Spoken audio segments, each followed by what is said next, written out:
Gde smo mi? Ovdje je mokrio. Od one glupe šume. Nije glupa. Plas. Au.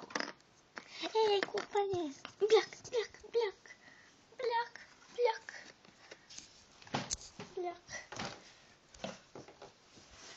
Ćao.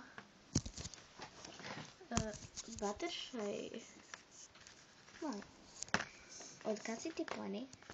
Pa lepo pretvarila sam se u ponija. I to je normalno.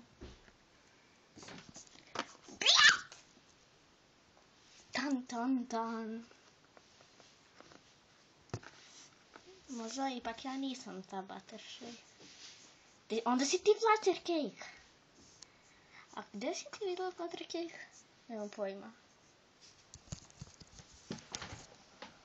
Dođite. Kaka? Nisi se valjda uplašila? Naravno da ne, to sam uradila da tebe ne bi napila oca. Dođi, ti si princeza, pa ja sam Pegas, ti si princeza, da.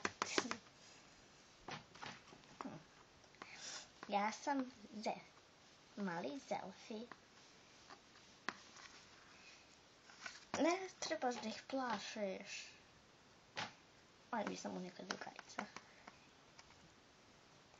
Pa, zašto ste došli ovdje? Bljak.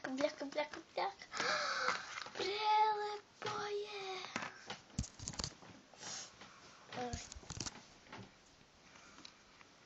Izvinite, rediti nije normalno. Što ovdje? Ovdje je tako lepo.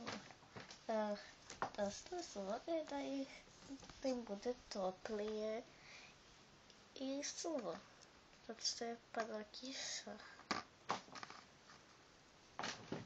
Imam samo jedno pitanje, odakle je saksija? Je u šumi. Zato što vi ste živi, vi niste živi kao biljke, vi ste kao živa bića. To mogu da ti ispričam, samo sedi. Mislim, kada kažem sedi, mislim svi.